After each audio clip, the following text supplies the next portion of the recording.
Hola, buenas tardes para todos. Espero que todos se encuentren muy bien.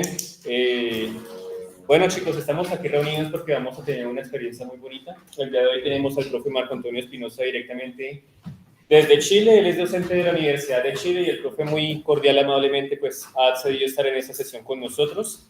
Hace unos días nos comunicamos, estuvimos reunidos para decidir finalmente la lengua en la que íbamos a desarrollar el encuentro. Y los dos estábamos muy conectados en que inglés y español estaba bien para cualquiera. Entonces, si de pronto ustedes quieren hacer preguntas en inglés, está perfecto. Si de pronto quieren llevar la conversación en castellano, también está perfecto. Y, profe Marco, muchas gracias por haber estado, por acompañarnos el día de hoy aquí. Gracias a ustedes por la invitación.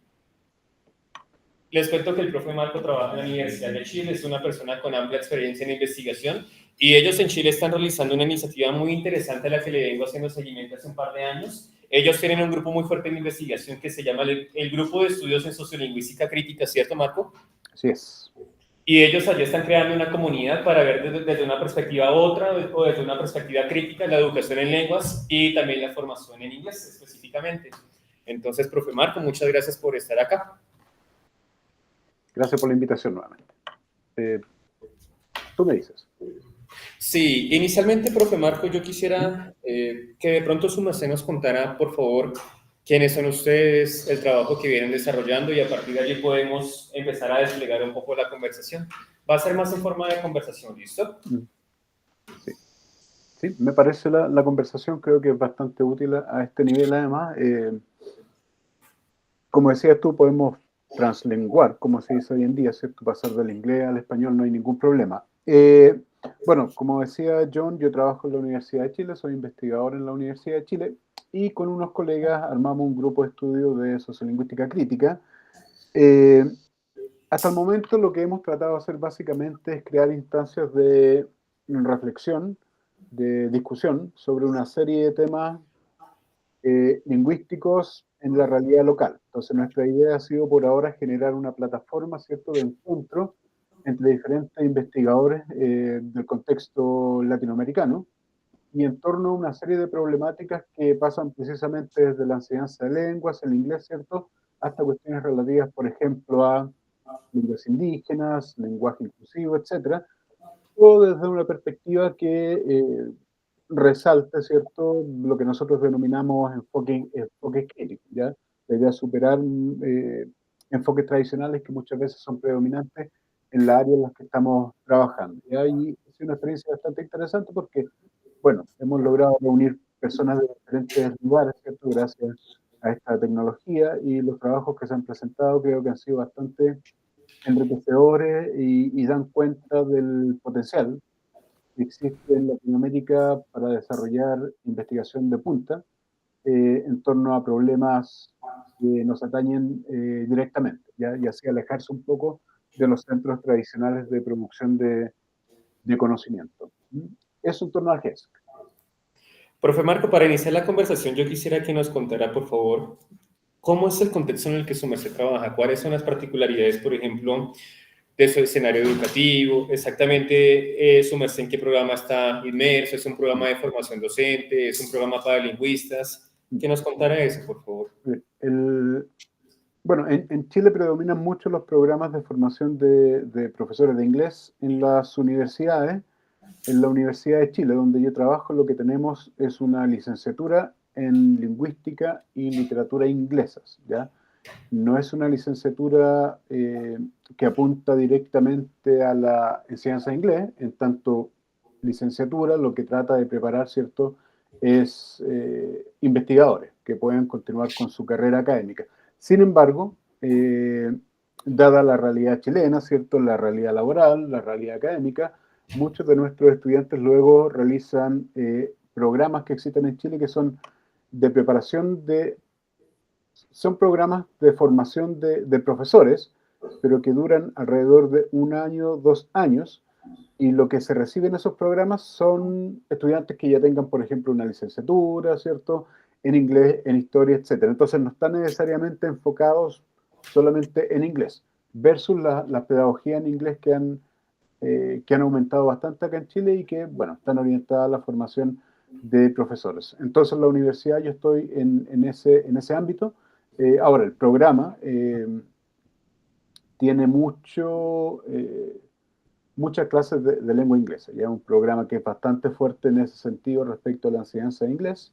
Y además de los ramos, los cursos, ¿cierto? Las asignaturas que tienen que ver con algunos aspectos lingüísticos y luego también de literatura inglesa. ¿Ya? Ese es el contexto. Una universidad pública, estatal, ¿cierto? En una facultad de filosofía y humanidades, donde también está filosofía, historia, estudios de género, etc. Si de pronto alguien quiere hacer alguna pregunta para que empecemos con la conversación, bienvenidos.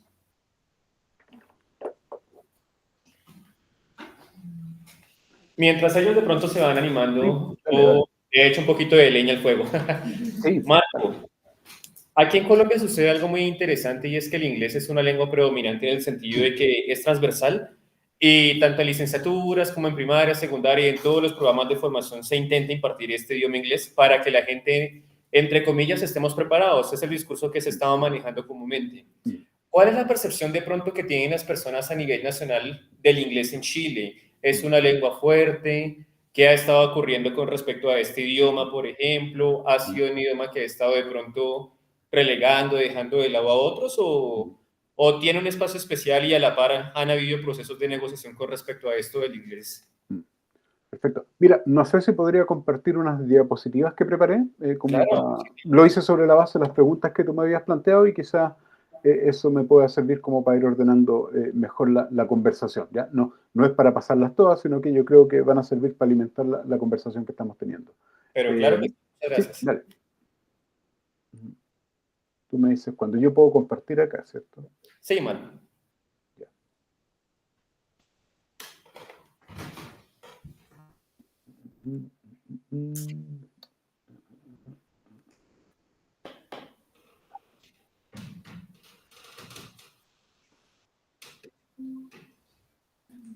Ahí podemos ver. ¿Sí? Uh-huh. Ustedes ven bien, ¿cierto? Porque yo tengo una visión un poco extraña acá. ¿Ahí? ¿Sí? ¿Se ve bien?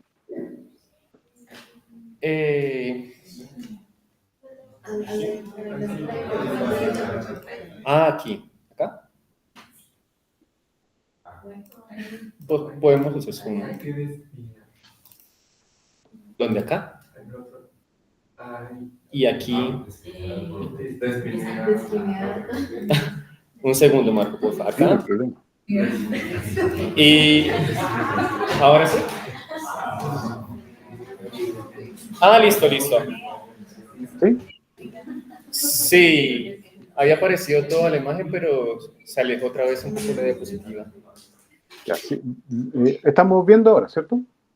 Sí. Ya, perfecto. Lo voy a dejar así porque si yo pongo acá pantalla completa, como que no los veo a ustedes. Entonces, mi idea es poder verlo a ustedes. Así que va a quedar así un poco la presentación. Espero que no sea problema. Entonces, vamos a la primera pregunta para comenzar la conversación. Sí, yo creo que hay muchas cuestiones similares respecto al lugar que ocupa el inglés, yo diría, en las sociedades latinoamericanas. El inglés es efectivamente una lengua fuerte, una lengua extranjera fuerte, es la lengua extranjera obligatoria que se enseña desde quinto hasta cuarto medio, desde la educación básica, ¿cierto?, hasta terminar la educación media. Además, se está tratando de expandir su enseñanza para cubrir, ¿cierto?, kinder hasta cuarto básico. En el fondo, la idea sería poder tener todos los años de educación básica y media con el inglés como la única lengua extranjera, ¿ya? Eso no ha sido así siempre en todo caso. Yo cuando estudié en el siglo pasado, ya, ¿cierto? En mi colegio nosotros teníamos francés e inglés, por ejemplo, ¿ya? Pero eso ya fue desapareciendo principalmente en los 90, cuando ya la lengua inglesa se declaró la lengua obligatoria oficial en Chile, ¿ya? Ahora, entonces, juega un lugar potente, ¿ya?, en la sociedad. Sin embargo, también es parte de la continuidad histórica, ya que han tenido, ¿cierto?, las lenguas extranjeras en la creación del Estado Nacional chileno, ¿ya? por ejemplo, Lenz, de 1918. Lenz fue un científico alemán, ¿cierto?, que el Estado chileno contrató para realizar una serie de tareas, principalmente relacionadas a la educación, a la investigación, ¿cierto?, de las culturas y las lenguas en Chile, etcétera, entre otras cosas. Y ahí ya se estaba haciendo una discusión respecto de cuáles eran las lenguas que debían ocupar un lugar predominante, las lenguas extranjeras, un lugar predominante en la enseñanza en Chile. Y ahí, bueno, se hablaba del francés, el inglés y del alemán, principalmente, ¿ya? También, por ejemplo, en esos años, cuando, insisto, se estaba constituyendo el país, básicamente, también se hablaba, por ejemplo, de que el inglés, estamos hablando del 1800, acá casi, e igualmente una lengua sabia, nos decían, consagrada a la filosofía y a la profundidad del pensamiento, se enseñará pues su traducción por principios. Ya estamos hablando de ideas que vienen del 1800, del 1900, y que básicamente han formado una continuidad respecto de lo que se entiende en torno al inglés, en cuestiones, por ejemplo, que han decantado en la Estrategia Nacional de Inglés, que se planteó del 2014 al 2030, ¿ya? Parece que en Colombia también tenía una experiencia similar, Colombia bilingüe, ¿cierto? Aquí también se habla del Chile bilingüe, ¿ya? Un programa que básicamente se sustentaba sobre la idea de que el inglés es la lengua global, la idea de que no saber inglés constituía una nueva forma de ser analfabeto, ¿ya? La idea de que el inglés básicamente iba a ser la lengua que iba a abrir puertas, iba a formar ciudadanos globales, pero también iba a contribuir, ¿cierto?, al lugar que Chile podía ocupar en esta economía global. ¿Ya? No ha habido mucho cambio en términos de la manera en que se están conceptualizando el inglés específicamente. Lo que hay son, obviamente, acomodos a los momentos históricos, políticos, etc. ¿Ya? Hay un programa, se me fue acá déjenme ver si la encuentro. Acá. Hoy en día existe un programa que se llama Inglés Abre Puertas. Es una metáfora que parece que es bastante común, English Open Stores. El Ministerio de Educación se creó el año 2004 y su misión principal es mejorar el nivel de inglés que aprenden los estudiantes de quinto año básico o cuarto año medio, a través obviamente de la definición de estándares, ¿cierto? Etcétera, ¿ya? Es un programa que está dirigido básicamente a la creación de redes, de instancias donde los profesores de inglés puedan mejorar su conocimiento, actualizarse en términos de metodología, ¿cierto? También hay equipos que se forman entre pares, etcétera, ¿ya? Respecto de este programa, hay cuestiones que llaman la atención. Obviamente, dice, bueno, acá voy a leer un poco. El PIAP, Programa Inglés Abre Puertas, considera relevante otorgar a las y los docentes oportunidades que les permitan mejorar sus prácticas de aula y su nivel de inglés a través de diferentes iniciativas de perfeccionamiento. O sea, está la cuestión del nivel de inglés, pero también la cuestión de metodología, ¿ya? Ahora, entre otras cosas, por ejemplo, trabajan con voluntarios, ¿ya? Y la idea es que esos voluntarios sean hablantes nativos o casi nativos de inglés, ¿ya? Una ideología. El inglés, tratando de seguir tu pregunta, el inglés juega un lugar importante en la sociedad chilena, ¿ya? Hay una serie de ideologías lingüísticas que sustentan ese lugar. Hay una serie de procesos históricos que han contribuido a la consolidación del lugar que el inglés tiene hoy en día, ¿ya? Y además, hay una serie de ideologías lingüísticas más específicas que van determinando un poco la manera en que entendemos esa cosa que llamamos inglés en Chile. Por ejemplo, que desde el Estado se generen iniciativas en las que se solicita a hablantes nativos o casi nativos de inglés para trabajar, ¿cierto?, en los colegios en Chile, ¿ya? El nativo hablantismo es fuerte acá en Chile en términos de la enseñanza de inglés, ¿ya? Piensen además la diferencia que se establece entre el profesor de inglés chileno y este voluntario, que puede ser voluntario, simplemente porque es hablante nativo de inglés, ¿ya? Ahí hay una cuestión de jerarquías que se establecen no solamente en términos lingüísticos, nativo y no nativo, es un binarismo problemático, obviamente, que establece una jerarquía lingüística, pero más en términos de metodologías de enseñanza, ¿ya? A pesar de que a los voluntarios se les forma un poco, ¿cierto? se le entregan algunas herramientas. No es alguien que haya estudiado un programa de formación de profesor de inglés 4 años, ¿ya? Entonces, se van creando estos cuestiones un poco complicadas en términos de cómo se van resolviendo las cuestiones que atañen a la formación, ¿cierto?, de los alumnos en lengua inglesa y también a la formación de los profesores, ¿ya? Entonces, el inglés juega un lugar importante y además ya se entiende que hay ciertas jerarquías, ¿cierto? No todos los ingleses valen lo mismo, por así decirlo, al menos en términos institucionales, porque obviamente siempre van a haber diferencias, nunca una ideología, ¿cierto?, va a ser absolutamente hegemónica, ¿ya? Y hoy en día, yo hice este pequeño trabajito acá, ¿ya? Seguramente, no sé si en sus universidades, por ejemplo, ya se está hablando de internacionalización de la universidad. Ya. Bueno, acá también. Entonces, lo que yo hice fue una investigación.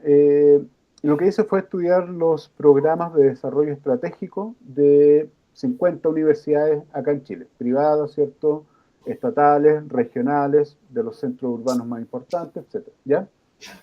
Porque comencé a darme cuenta que precisamente en esta discusión en torno a la internacionalización, ¿ya?, saltaba la importancia del inglés, ¿ya? Saltaba eso. Y lo que yo encontré básicamente fue una cuestión re interesante, porque en los programas de desarrollo estratégico no se hacía ninguna mención en general a la enseñanza de lenguas, excepto cuando se hablaba de internacionalización. Ahí se hablaba de la enseñanza de lenguas. Se hablaba del bilingüismo, se hablaba del multilingüismo, se hablaba de la interculturalidad, pero la única lengua que se nombraba en esos planes era la lengua inglesa, inglés, ¿ya? ¿Y por qué menciono esto? Simplemente para ilustrarle que el inglés es tal su importancia que es la única lengua extranjera de valor que ya cubre todo el sistema educativo chileno, desde la educación básica, incluso prebásica, la educación media y ahora la educación universitaria, ¿ya? Ese es voy a decir el poder, pero ese es el lugar que ocupa la lengua inglesa en el sistema educativo chileno y que nos remite, ¿cierto?, a una historia donde ya se estaba pensando en cómo el país se modernizaba sobre la base del aprendizaje de ciertas lenguas extranjeras, entre las cuales estaba el inglés. Bueno, y ahí yo hago un poco una crítica de esta expansión del inglés en las universidades para agarrar otro punto de tu pregunta, ¿cierto? Y que tiene que ver con que básicamente en la práctica, si bien no existe una política lingüística en las universidades que esté bien formulada, estas son básicamente políticas lingüísticas de facto, ¿ya? Bueno, efectivamente la diversidad lingüística en términos discursivos, ¿cierto? Y en términos prácticos comienza a verse jibarizada, ¿ya?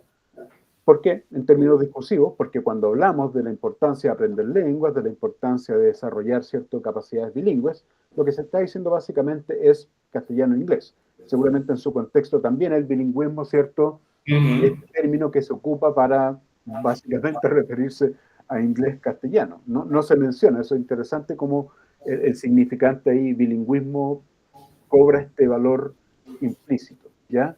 Y en la práctica, porque bueno, no hay lugar para enseñanza de otras lenguas que no sean la lengua inglesa. Ya en los colegios se ha tratado de implementar un programa de educación intercultural bilingüe para enseñar algunas lenguas indígenas, ¿ya?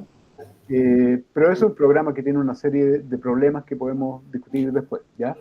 Pero bueno, es el lugar del inglés en Chile, ¿cierto? Y es el resultado que está teniendo en términos de la manera en que estamos comprendiendo la diversidad lingüística y la estamos fomentando. Cuando yo hice este trabajo precisamente de las universidades, eso era lo que salía al final. Se estaba formando una subjetividad lingüística, como yo la llamaba, en que básicamente lo único que se necesitaba, ¿cierto?, era ser hablante de inglés, castellano-inglés, y asociado obviamente a esta idea de inserción en el mundo global, ¿cierto?, de movilidad, de creación de un ciudadano particular, ¿cierto?, con ciertas características lingüísticas, pero básicamente todo nos lleva a esta idea de que el aprendizaje de inglés lo que conlleva va a ser siempre una mejora en diferentes niveles, niveles sociales, ¿cierto?, un nivel cognitivo, un nivel de conexiones, etcétera, ¿ya? Ahora en Chile, no sé cómo será en Colombia, no existe ningún estudio que efectivamente pueda evidenciar, ¿cierto?, con datos, esa conexión entre aprendizaje de inglés y, por ejemplo, no sé, mejora en el nivel socioeconómico, ascenso, ¿cierto? O mejora en el nivel de ingresos, ¿ya? Y eso es re interesante porque lo que tenemos, ¿cierto?, es la expansión, ¿cierto?, de una lengua particular sobre la base de una serie de discursos que no tienen un sustento práctico, de evidencia, ¿ya? Son mitos, básicamente uno podría decir, ¿cierto? El inglés como un fetiche también, esta idea de que la mera posesión de esa cosa que es el inglés va a dotar al individuo de los valores que tiene esa cosa, ¿ya? Eh, Eso, para no acaparar toda la discusión. Marco, qué pena, yo quiero comentar algo. Aquí con Disculpa, los chicos... espera un poquito, se me saltó Sí, aquí, sí, me confundí con los tranquilo, diapos, sí. Para tranquilo. terminar nomás, respecto al programa de Inglés Abre Puertas, ¿ya? Ajá. Bueno, la serie de actividades que se realizan dice que contribuye a la idea de lograr los siguientes objetivos, ¿ya? Y el primer objetivo es instalar en la sociedad chilena el concepto de que el aprendizaje del inglés es importante y urgente para el desarrollo de nuestro país. Entonces ya la enseñanza de inglés además se asocia con cuestiones de desarrollo del país. Pero interesante que el programa Abre Puerta nos está diciendo que, entre otras cosas, estamos mejorando el nivel de inglés de los profesores, estamos ayudándolos en metodología, ¿cierto? Pero todo eso al servicio de un discurso particular. Y la idea, cuando dicen instalar en la sociedad el concepto que están diciendo, bueno, los profesores tienen que funcionar como punta de lanza, ¿cierto?, para sustentar esta idea de que lo que nosotros estamos haciendo como gobierno, como Estado respecto al inglés es extremadamente importante. O sea, los profesores además tendrían, ¿cierto?, que inculcar en los estudiantes que lo que están aprendiendo, inglés, es importante. Eso.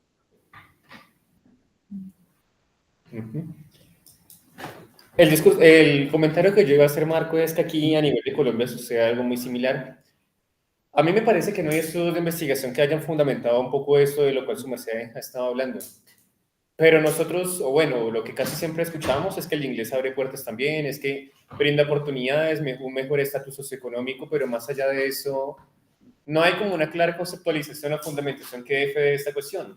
Y yo pongo un ejemplo muy curioso y muy chistoso entre los estudiantes aquí en el curso que yo estoy dirigiendo, y es que, por ejemplo, mi abuela fue una persona que no acabó la primaria, como la llamamos aquí en Colombia, los primeros grados educativos, pero ella, aún así, ella era consciente del poder del inglés. Ella diría, por ejemplo, es que si la gente sabe inglés se puede casar con un gringo. Ella lo asumía más o menos de esta forma y entonces va a poder tener un mejor estatus de vida, mejor calidad de vida. Entonces, es muy interesante porque a nivel de Colombia también viene pasando esto y es que a veces nosotros mismos mantenemos esos discursos que en cierta forma reproducen ciertas ideologías que como profes de inglés también nos afectan, por supuesto, ¿no?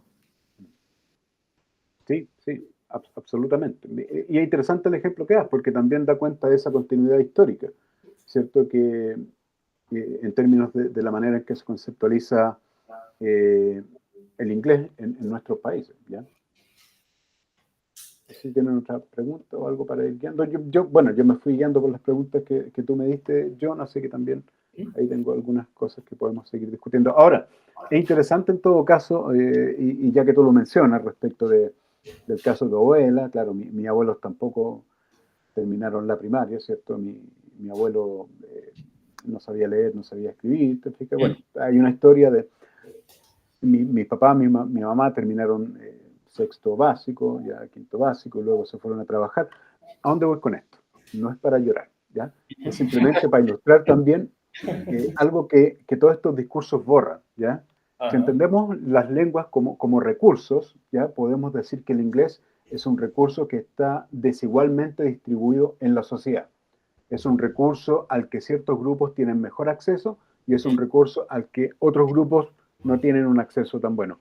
A lo que voy, una de las cuestiones que se borra en esta discusión tiene que ver con las inequidades estructurales que marcan a la sociedad chilena, ¿cierto? En términos de clases sociales, básicamente, si vamos a conceptos más duros, y que se manifiesta sobre todo en el sistema educacional, ¿ya? Entonces tampoco podemos ignorar, ¿cierto?, que el inglés, ¿cierto?, se materializa en contextos sociales, culturales, culturales, ¿cierto? Regionales, que son inmensamente desiguales, ¿ya? A mí me parece, Marco, que por aquí tenemos alguna pregunta, entonces, ¿está bien que de pronto abramos un espacio para una o dos preguntitas? Sí, por supuesto. Creo que aquí Laura quiere hacer una pregunta, entonces, Laura está aquí a mi izquierda. Ujú. ¿Alcanza a ver? Sí, se ve bien. Está aquí. Ah, ya. Vale. Hola, profe Marco, ¿cómo estás? Muy bien, gracias. Una pregunta, pues aquí en este salón hay dos cursos distintos, creo que con temáticas de pronto un poco distintas, ¿verdad?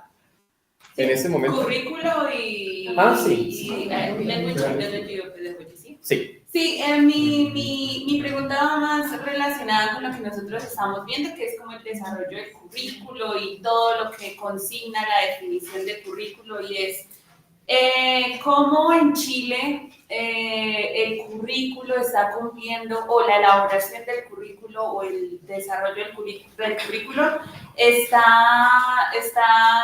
resolviendo estas cuestiones que tú nos contabas respecto a los objetivos de instalar ese concepto de que el inglés es importante, que abre puertas, y cómo desde el currículo ustedes han visto en Chile que esas discusiones o esas assumptions o esas cosas son vigentes, pero más que todo desde la planeación o el desarrollo de su currículo.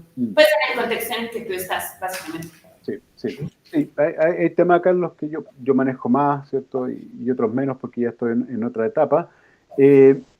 Pero bueno, el inglés básicamente ocupa el lugar central en el currículo, ¿ya?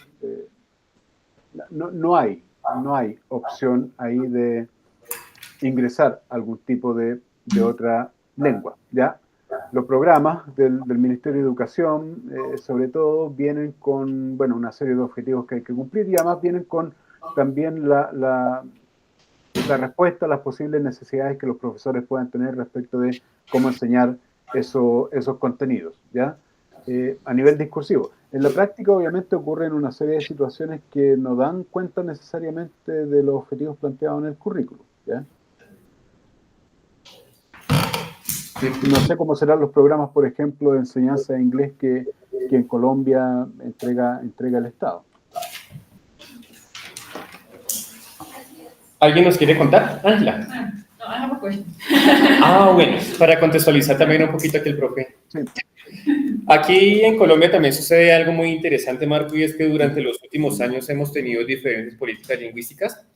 Una de las temáticas que hemos estado abarcando aquí en el curso es la llegada del inglés a Colombia. Entonces nosotros acá analizábamos que el inglés llegó en la época colonial, que en cierta forma pues los británicos como que tuvieron un factor determinante allí para que nosotros nos pudiésemos independizar como país, y de ahí para allá se ha venido institucionalizando, han existido diferentes políticas lingüísticas, pero a nivel formal, a nivel normativo, hace apenas 21 años se empezó a hablar de lo que fue el Plan Nacional de Bilingüismo, y entonces allí se dictaban como unos pasos y unas temáticas que los profesores podíamos seguir para que los estudiantes aprendiesen, pero también fue algo como muy top-down, como que tomen, implementen y hagan y esperemos a ver qué sucede. Y otra característica que ha venido teniendo lugar aquí a nivel de Colombia es que con cada cambio de gobierno parece que hay también un cambio de políticas lingüísticas. En este momento, Marco, siento yo que al menos hay como una pequeña intención. En este momento hay un proyecto de ley a nivel gubernamental y lo que ellos están buscando es empezar a hablar un poco acerca de multilingüismo a través del inglés. Entonces, como que se empieza a balancear un poquito la situación en este sentido. ¿Ustedes allá de pronto tienen en este momento alguna iniciativa similar o definitivamente es muy inglés todo el tiempo y de ahí no nos salimos como lo que va a decir? Solamente inglés.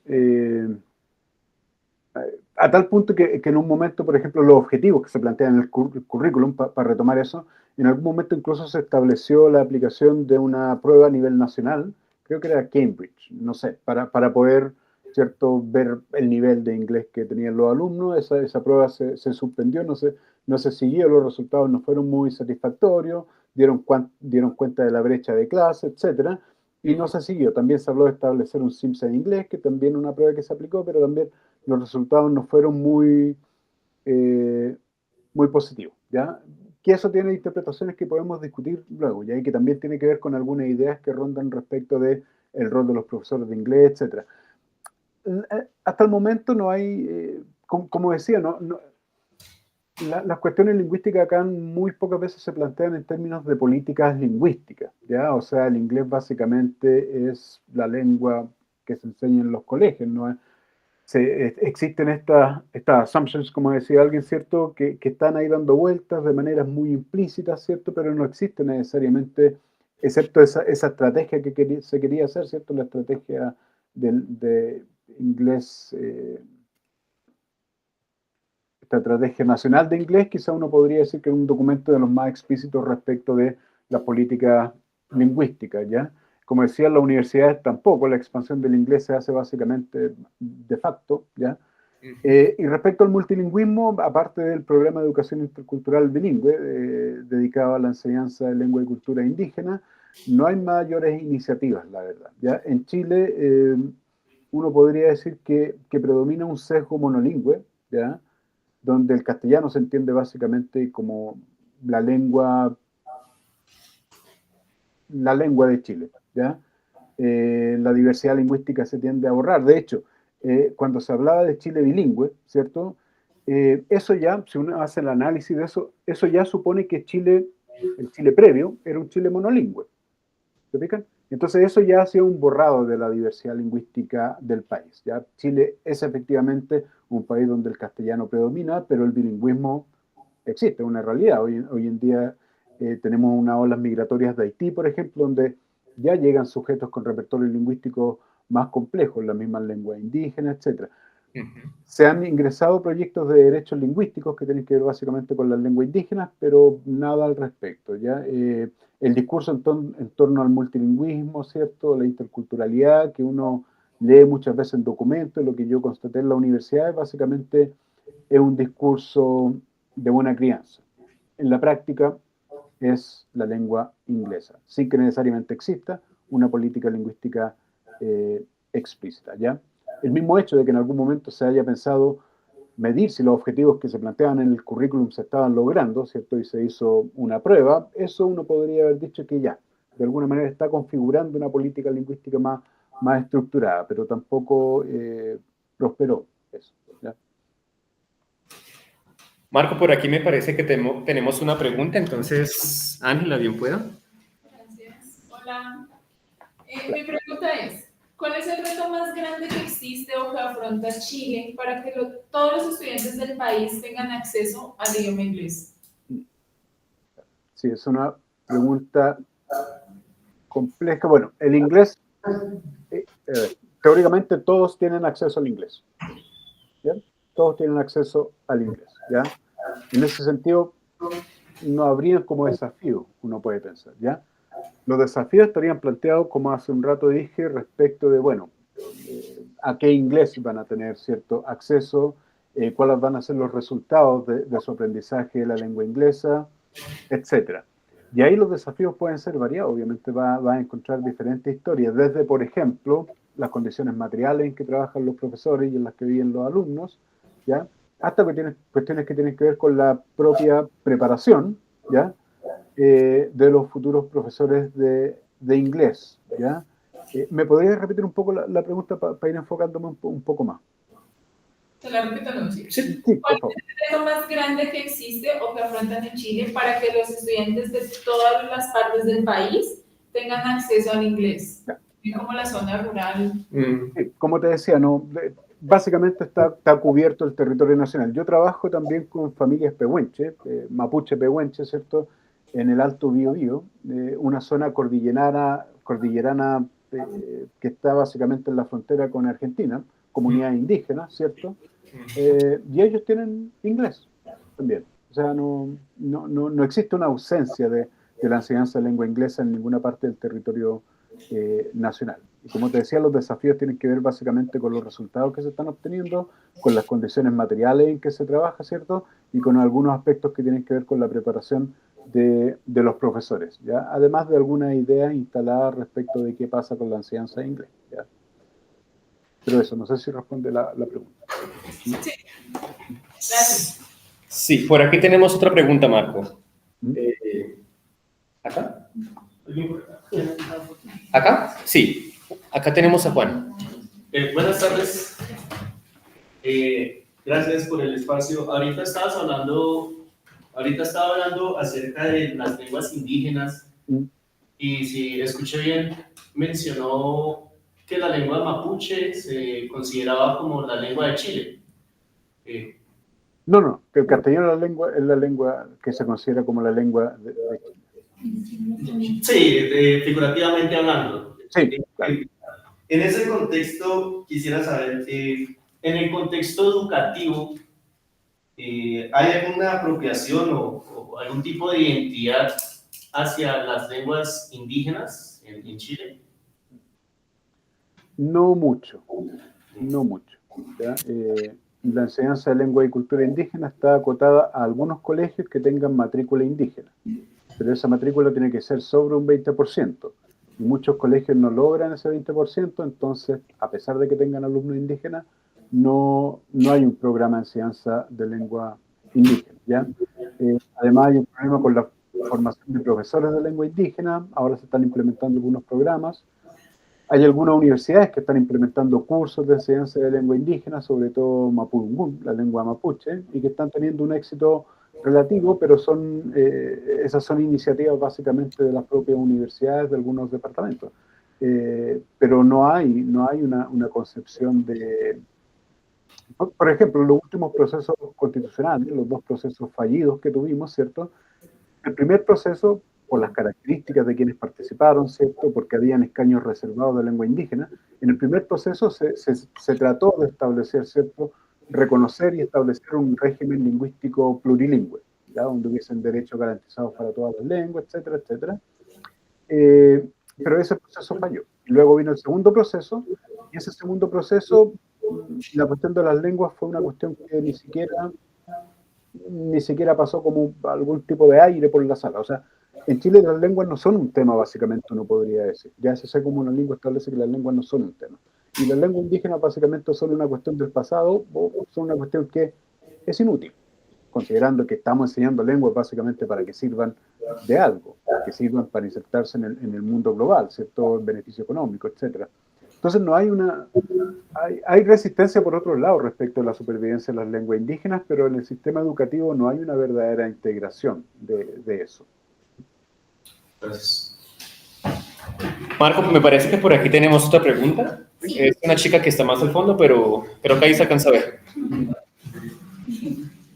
Buenas tardes. De igual forma, y como mencionabas, si bien de pronto la lengua indígena o las diferentes lenguas indígenas no son tan visibilizadas, digamos, en las políticas educativas, quisiera saber si de pronto al menos se representan en el material interno de clase, de pronto en los textos o en algún otro medio en donde, si bien no se habla totalmente la lengua, sí se visibiliza que está la cultura indígena.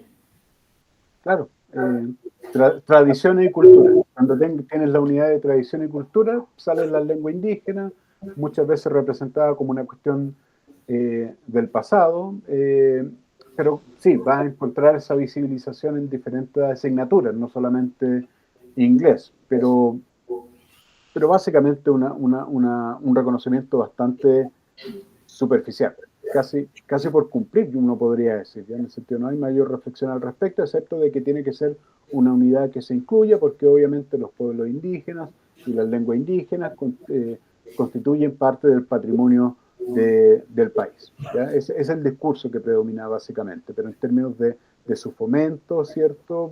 Las iniciativas estatales, si bien existen, son muy poco eficientes, la verdad.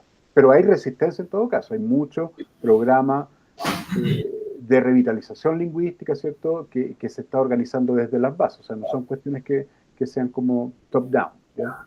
Pero en los programas sí, va a existir la unidad obligatoria respecto de que sí, las lenguas indígenas y las culturas indígenas, pero pasemos a la otra unidad luego, ¿ya? ¿Alguien más de pronto? Por acá tenemos otra pregunta, Marco. Sí, o también, está bien si gusta acercarse, para que el otro lo escuche mejor. Bueno, basado en toda pues, la información que hemos tratado, buenas tardes. Pero, pues habiendo aclarado bastantes de las preguntas que teníamos, que básicamente al inicio con el discurso pues se aclararon bastantes, pero yo tengo una pregunta que es, ¿cómo en ese orden y en esa perspectiva, cómo podría el país promover el inglés sin perder la diversidad lingüística y cultural? ¿Cómo enseñar inglés sin perder la diversidad lingüística? Y cultural. Y cultural. Correcto. Esa es la pregunta, creo yo. Sí, es una pregunta grande. Sí, una pregunta bastante grande. Así como está, a ver, en términos de estructura, cómo está armado el sistema educacional, ¿cierto?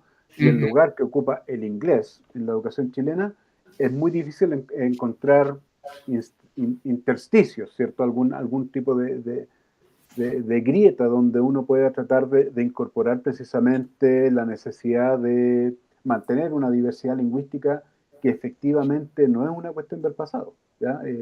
Donde yo trabajo, precisamente los niños, uno puede encontrar niños monolingües en su lengua indígena, ¿ya? La mayoría de la comunidad es bilingüe, etcétera, ¿ya? Que además, ojo, revela un proceso re interesante, el bilingüismo como lo entendemos, de diferentes tipos, pero el bilingüismo como lo entendemos, muchas veces se va a encontrar en lo que denominamos la clase alta, ¿cierto? Yo trabajé en un colegio enseñando inglés, en un colegio internacional, y básicamente los niños ya eran bilingües, las familias bilingües, etcétera, en inglés. Y el bilingüismo también lo encontramos en estos grupos más marginados, comunidades indígenas, ¿cierto? Y comunidades migrantes como la comunidad haitiana, ¿ya? Ahora, yendo a tu pregunta, yo creo que esa es la pregunta muy difícil de responder porque básicamente lo que haces es poner a pelear discursos que de alguna u otra manera se van a contraponer. O sea, yo no pienso que ningún gobierno, ningún colegio considere en estos momentos, ¿cierto?, reducir, por ejemplo, las horas de enseñanza de inglés como para introducir la enseñanza de, en este caso, una lengua indígena, o incluso la lengua de señas, ya que muchas veces no se considera como una lengua. No veo yo que exista un cambio. Lo que se está haciendo, como decía en algunas universidades, es tratar de decir, bueno, el inglés está instalado, hagamos cursos, ¿cierto?, de lengua indígena como para tratar de mantener la diversidad. Pero yo creo que ese es el gran dilema, cómo crear un sistema educativo que contribuya a la justicia lingüística. Y dado los discursos que predominan hoy en día, la economía política, ¿cierto?, el neoliberalismo, la globalización, ¿cierto?, la lucha por recursos, es muy difícil que se pueda lograr algo como lo que plantea. Yo creo que eso quizás no se debiese plantear como objetivo, ¿ya?, sino que tal vez plantearlo como proceso, algo que se está haciendo y rehaciendo constantemente y donde cada uno va tratando de contribuir con los recursos que tiene y las posibilidades que se van dando. Estoy pensando, por ejemplo, en profesores de inglés que, si bien enseñan inglés, pueden contribuir, al menos discursivamente, a generar conciencia respecto de la existencia de otras lenguas, ¿ya? Tratar de generar conciencia de la diversidad lingüística. O estas universidades, ¿cierto?, que están tratando de incorporar cursos de lenguas que no sean inglés, también para generar conciencia respecto a la diversidad lingüística y contribuir materialmente, ¿cierto?, a su promoción y a su uso efectivo. Pero es una pregunta, yo creo que quizás es algo que ustedes que están en formación también pueden contribuir a discutir, porque si uno piensa, claro, uno se forma como profesor de inglés, yo no profesor de inglés, ¿ya? Entonces, de ciertas perspectivas, incluso uno es la infantería de la expansión del inglés, uno podría pensar en eso. Y por mucho que instruya ciertos discursos, en el fondo el inglés. Ahora, también hay que tener en cuenta que el inglés puede tener diferentes valores. Hay que evitar también una mirada monolítica, ¿cierto?, del inglés como simplemente la lengua que viene a exterminar otras lenguas. Ya el inglés puede ser apropiado de diferentes maneras por diferentes personas, ¿ya? Pero no veo, tu pregunta me deja así como no veo por dónde agarrarla, porque en el fondo, ¿cómo se puede generar un programa que por un lado, ¿cierto?, continúe con la enseñanza de inglés, pero a la vez, ¿cierto?, contribuye a la mantención de la diversidad lingüística y la diversidad cultural? Yo creo que ese es el conflicto. Es el conflicto básicamente, y ese conflicto lo están librando personas que están defendiendo, ¿cierto?, su lengua indígena y están tratando de revitalizarlas, muchas veces sin mucho apoyo del Estado, ¿ya? Pero yo creo que ahí está la mantención. O sea, Pensemos en que, por ejemplo, hace unos años tenemos un número creciente de migrantes haitianos, ¿cierto? Y ellos vienen con un repertorio lingüístico diverso, ¿cierto? Y acá tienen que aprender castellano, incluso estamos hablando de personas que pueden ser trilingües, creol, francés, ¿cierto? Y castellano ahora. Pero no existe ninguna política lingüística explícita, por ejemplo, del Ministerio de Educación, que diga cómo vamos a manejar esa diversidad lingüística que se da en los colegios. Existen algunas iniciativas, por supuesto, pero en el fondo no hay nada estructurado que diga, bueno, esto es lo que se nos plantea ahora. Cómo nosotros contribuimos, por ejemplo, al aprendizaje de castellano, que claramente es central, ¿cierto? Obviamente, pero también cómo contribuimos a que esas familias no pierdan, ¿cierto? Las lenguas con las que ya llegan. No existe eso, ¿ya?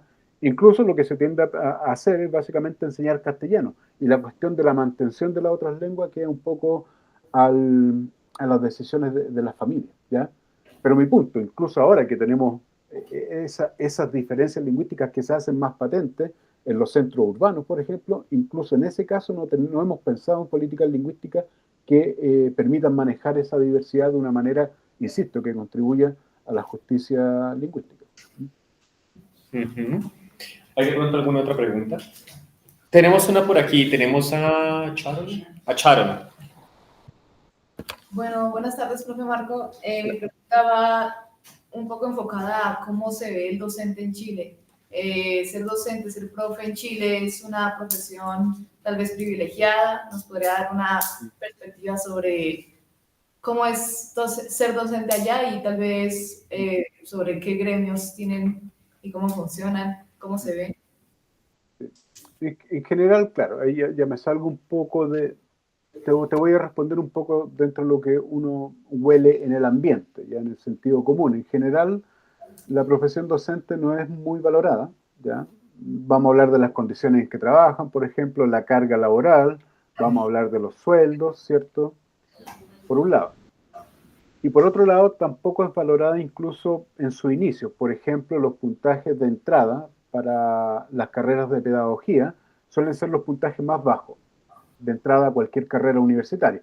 Y por lo tanto, al ser puntajes más bajos, se asocian con personas que en el fondo no están muy preparadas. Entonces, quienes entran a formarse como profesores son aquellas personas que en el fondo no le alcanzó para otras carreras, por decirlo en términos muy simples, ¿ya?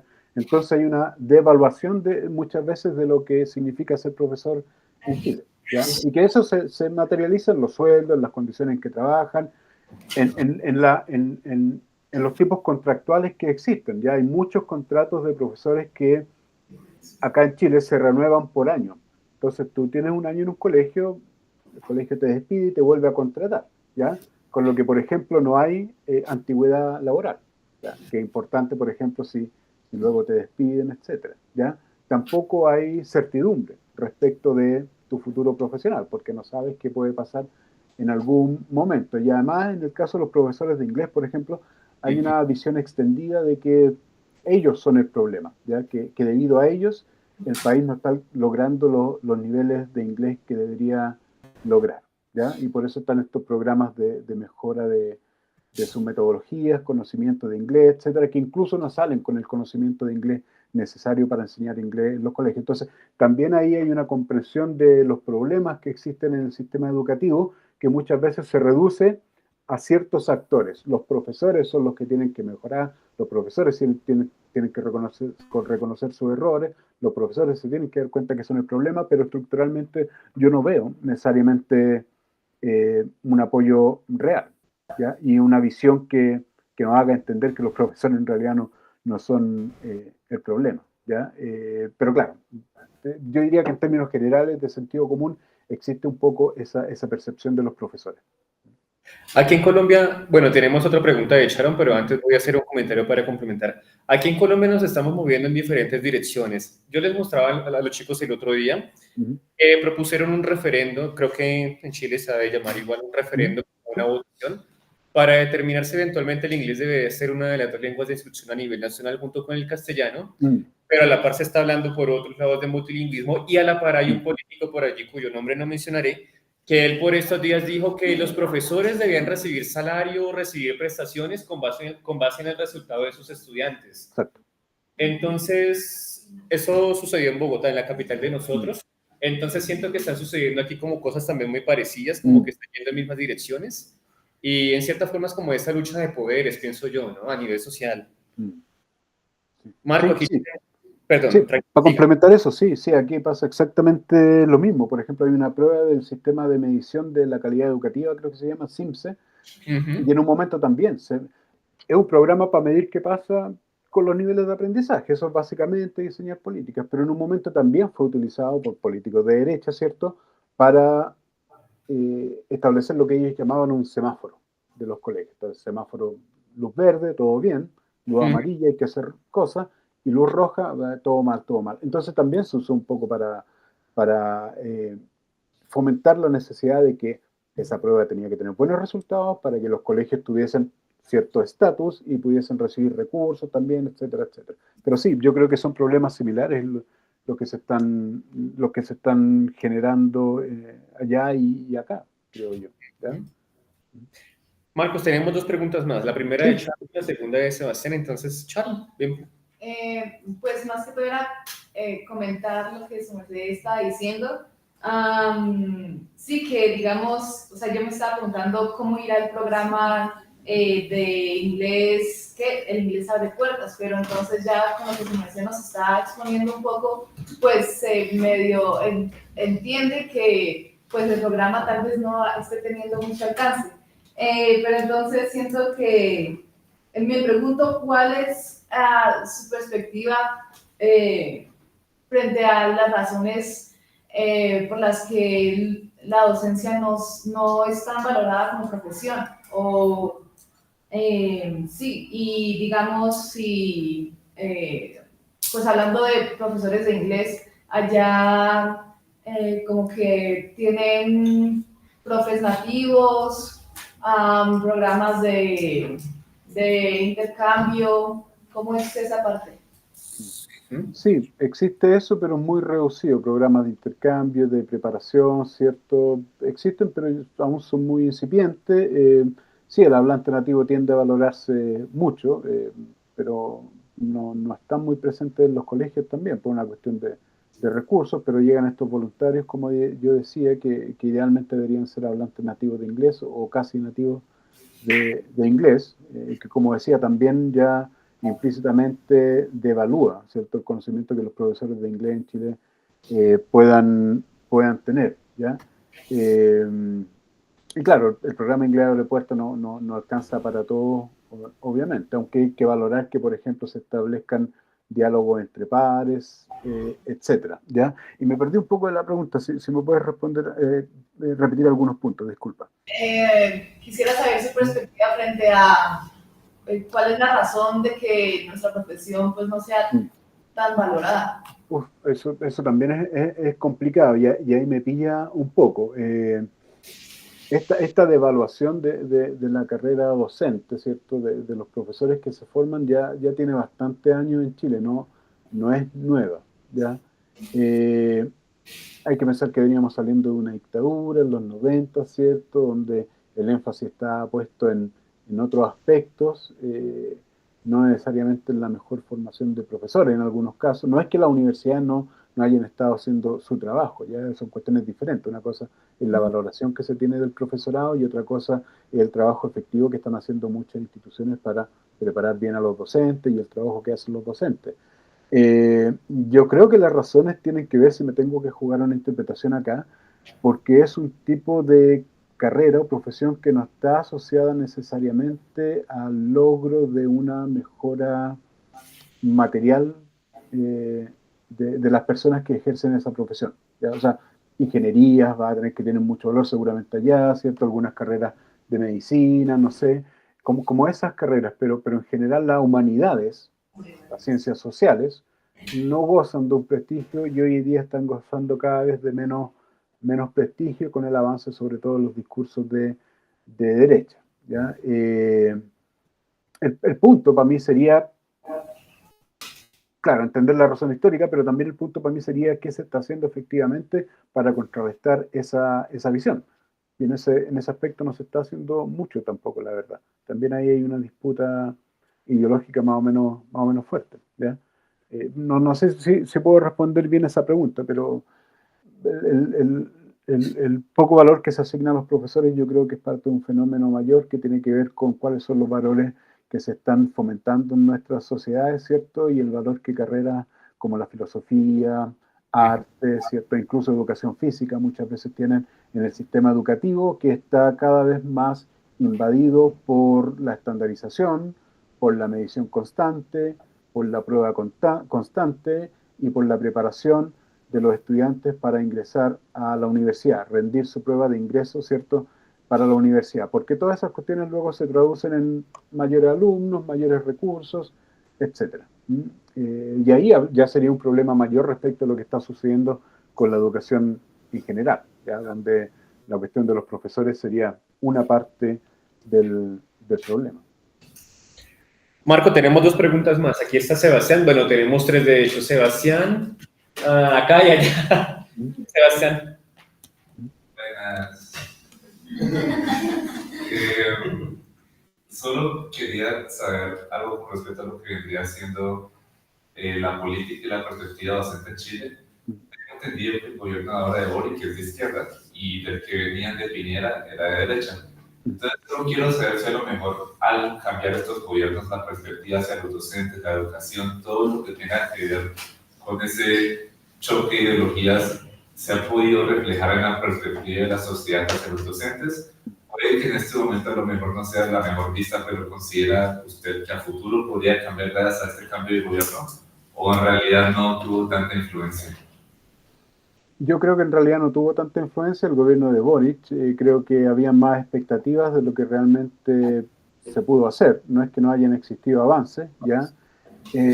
Personalmente yo soy bastante crítico del gobierno de Boric en términos de educación porque efectivamente todos estos políticos que tenemos ahora, ¿cierto? Que llegaron al Senado, el mismo presidente, son actores sociales que se fraguaron como políticos en las luchas estudiantiles, ¿ya? O sea, venimos de ahí, estos políticos vienen de ahí. Boric viene del mundo estudiantil, viene del mundo de la educación.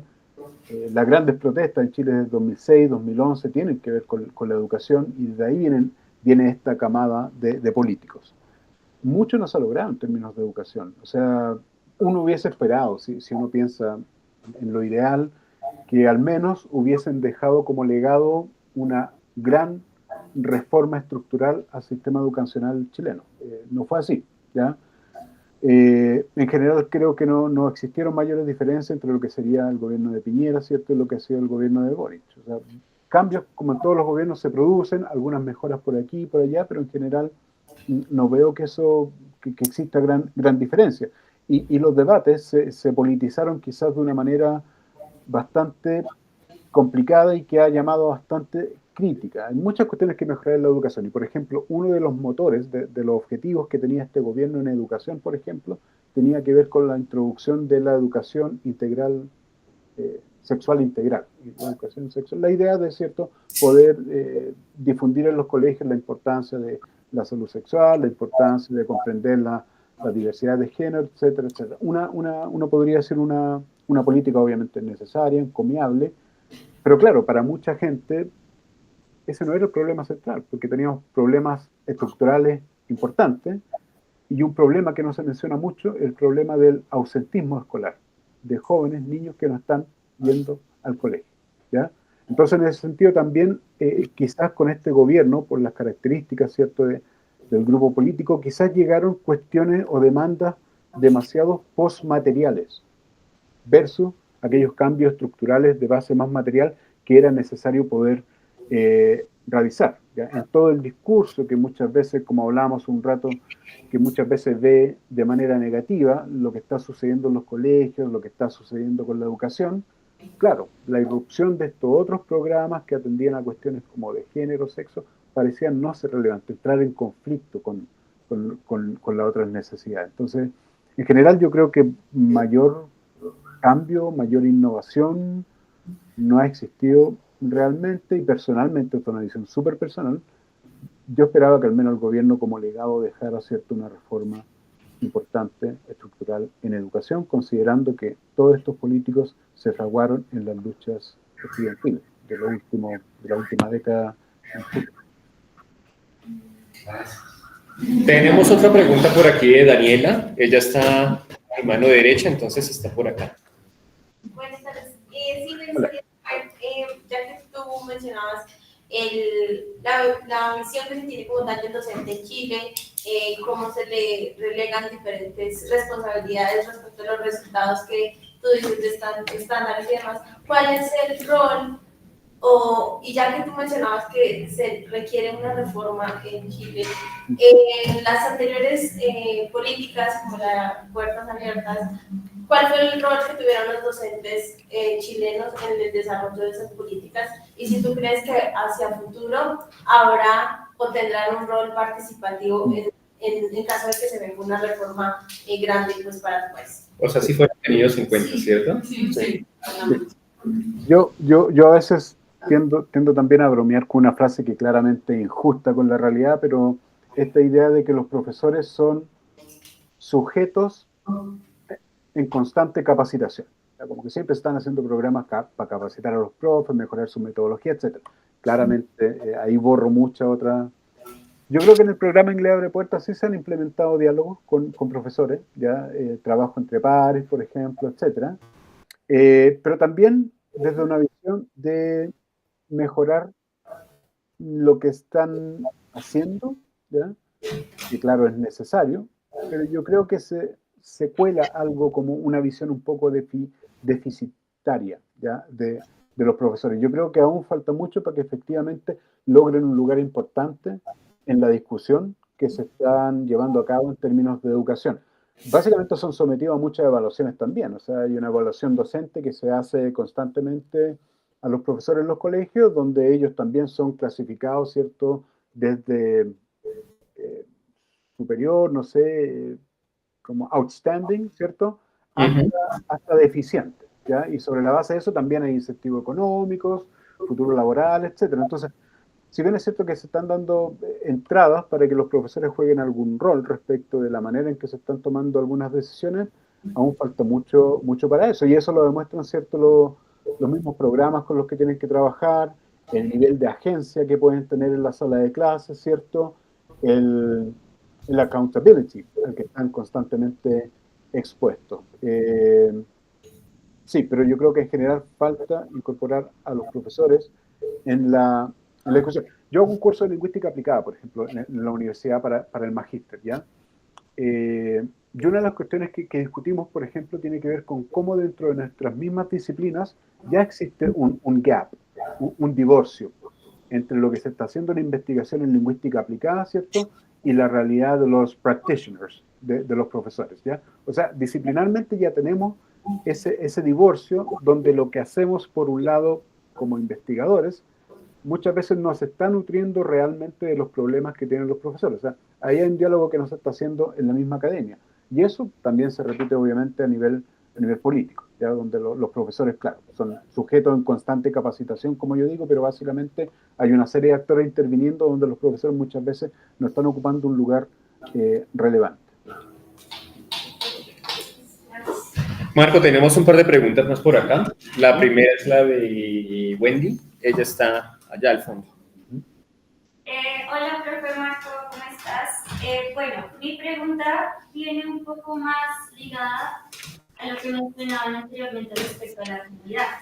Tú, en una de las primeras preguntas que te hicieron, hablabas sobre que en las instituciones básicamente todos tienen ese acceso al inglés, pero yo quería preguntarte básicamente cómo es esa preparación docente.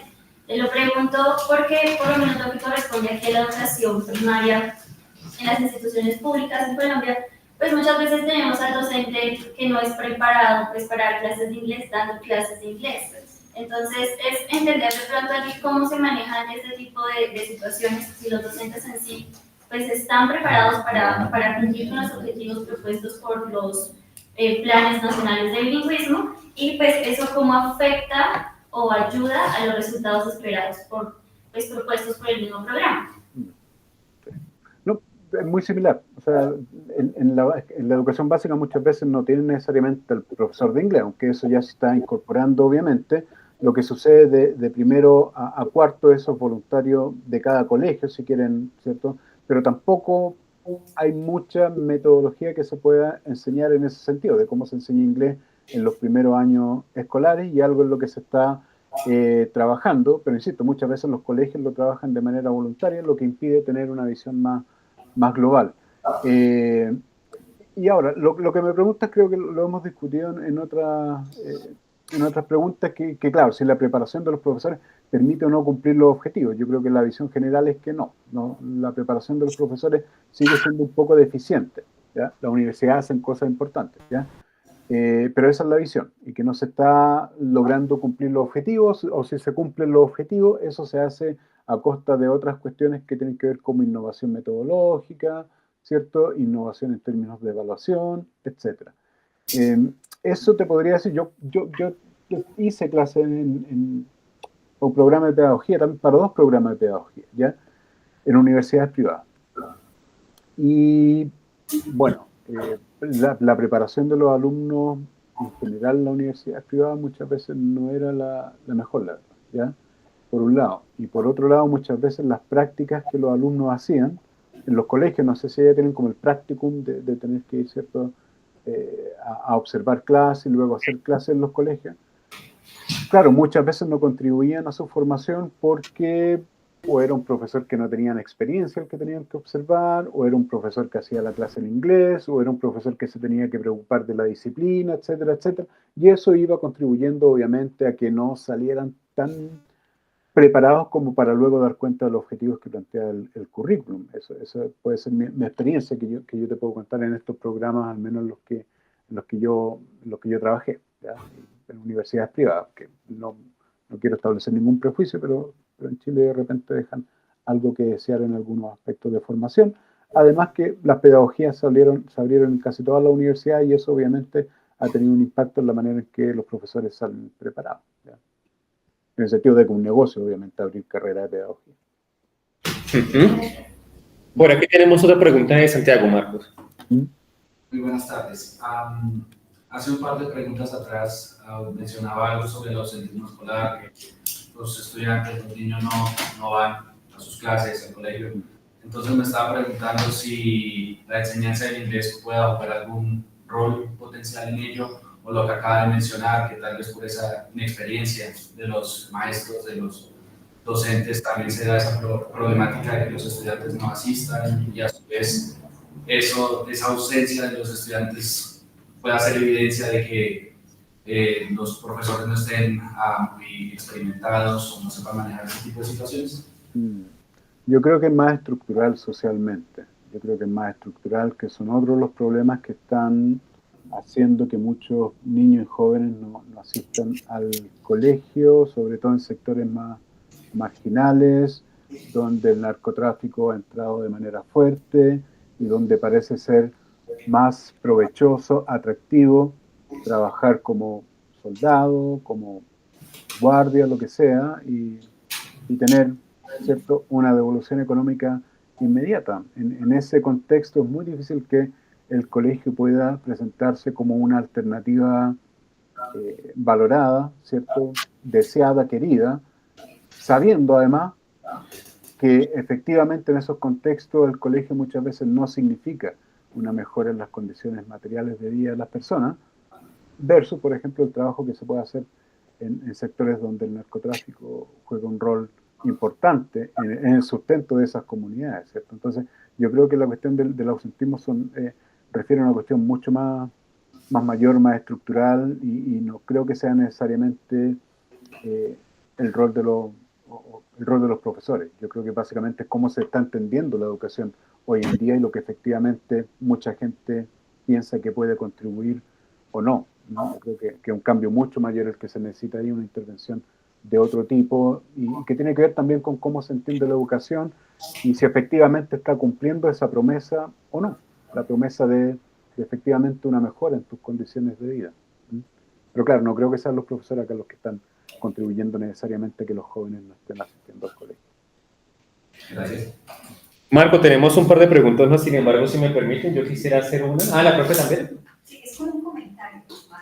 Sí. Sí. Podría ser pregunta, no sé si me escuchas de ahí. ¿Profe? ¿Sí? ¿Alcanza a escuchar a la profe, Marco? Más o menos, no muy bien. Más o menos hablo más o menos. Sí.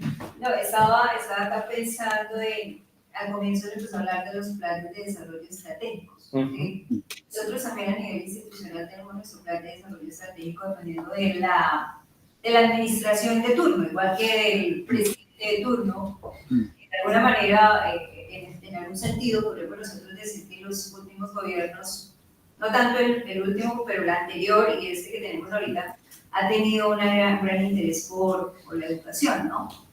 Y dentro de esos planes de desarrollo estratégicos, por ejemplo, a nivel institucional, se ha venido trabajando y abordando la Agenda 2030. Entonces, no sé si Chile también está apuntando, teniendo en cuenta que esto es a nivel mundial, si dentro de lo que ustedes plantean como política, que dice que no existe claramente, hay una conexión con la Agenda 2030, si hay una apuesta también conectada hacia el desarrollo de estos objetivos, que de alguna manera nos invitan a que seamos más conscientes del mundo en el que estamos viviendo hoy. Y que eso de alguna manera podría reflejarse en el empoderamiento del maestro hacia lo que tiene que hacer, ¿no?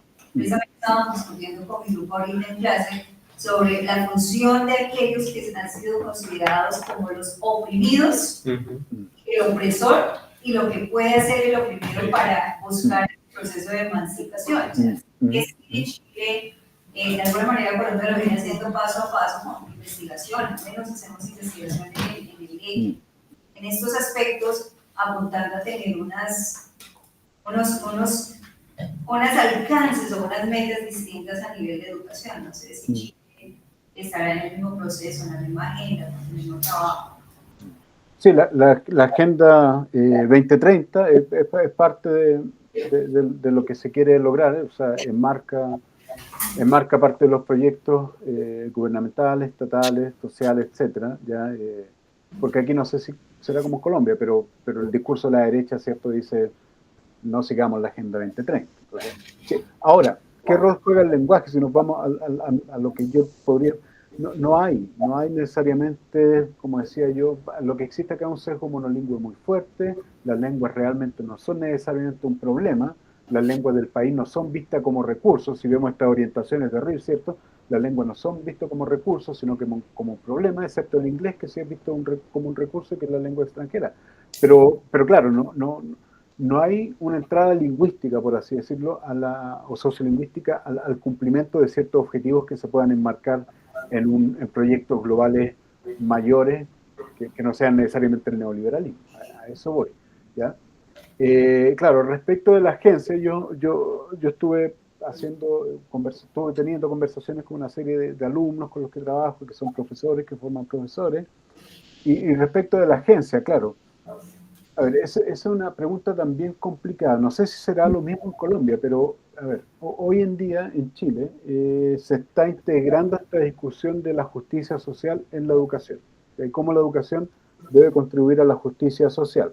Y eso también se está haciendo en la enseñanza de lengua inglesa.